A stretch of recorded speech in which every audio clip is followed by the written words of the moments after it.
আসসালামু আলাইকুম রাহমাতুল্লাহ। সম্মানিত দর্শক ও আমার প্রিয় শিক্ষার্থী বন্ধুরা, আল্লাহর এই দুনিয়ায় যে যেখান থেকে আজকের এই ভিডিওটি দেখতেছো সবাইকে জানাই দৈনিক গণিত শিক্ষা এই চ্যানেলের পক্ষ থেকে আন্তরিক শুভেচ্ছা। আজকের এই ভিডিওতে সবাইকে স্বাগত। তো আজকে যে ইনফরমেশনটি আমি আপনাদের মাঝে শেয়ার করতে যাচ্ছি সেটা হচ্ছে একাদশীর ক্লাস শুরু 30 জুলাই। ওকে, তো এই বিষয়ে আমরা একটু বিস্তারিত জেনে নেই। চলতি বছরে একাদশ শ্রেণীতে শিক্ষার্থীদের ভর্তির জন্য অনলাইন আবেদন শুরু হবে 26 মে থেকে। আবেদন করা যাবে 11 জুন পর্যন্ত।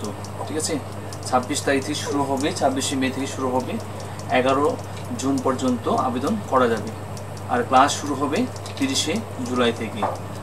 বুধবার 16 মে রাতে শিক্ষা মন্ত্রণালয়ের মাধ্যমিক ও উচ্চ শিক্ষা বিভাগের ওয়েবসাইটে একাদশ শ্রেণীতে ভর্তির এই নীতিমালা প্রকাশ করা হয়। শিডিউল অনুযায়ী প্রথম ধাপে ভর্তির জন্য নির্বাচিত শিক্ষার্থীদের তালিকা প্রকাশ করা হবে 23 জুন। শিক্ষার্থীদের ভর্তি নিশ্চয়ন করতে হবে 29 জুনের মধ্যে।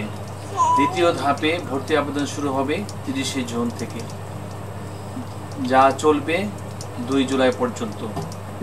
ঢাকা শিক্ষা বোর্ড জানিয়েছে দ্বিতীয় ধাপে আবেদনকৃত শিক্ষার্থীদের ফল প্রকাশ হবে 4 জুলাই। একই দিন পছন্দক্রম অনুযায়ী প্রথম দফায় নির্বাচিত শিক্ষার্থীদের মাইগ্রেশনের ফল প্রকাশ করা হবে। দ্বিতীয় ধাপে ভর্তির জন্য নির্বাচিত শিক্ষার্থী ভর্তি নিশ্চয়ন শুরু হবে 5 জুলাই থেকে, যা চলবে 8 জুলাই পর্যন্ত।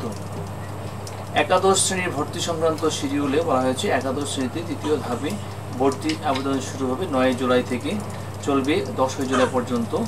দ্বিতীয় ধাপের মাইগ্রেশন এবং তৃতীয় ধাপের ফল 12 জুলাই প্রকাশিত হবে। তৃতীয় ধাপের ভর্তি নিশ্চয়ন করতে হবে 13 থেকে 14 জুলাইয়ের মধ্যে।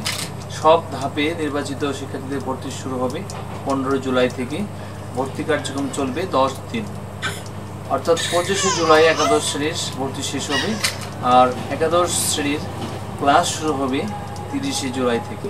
ওকে, তো আশা করি বুঝতে পেরেছেন। আজকে ভিডিওটি এ পর্যন্তই।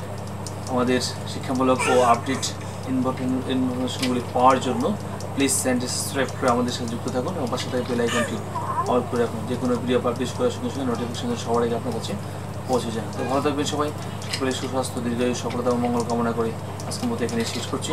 ধন্যবাদ সবাইকে। আল্লাহ হাফিজ। আসসালামু আলাইকুম ওয়া রাহমাতুল্লাহি ওয়া বারাকাতুহু।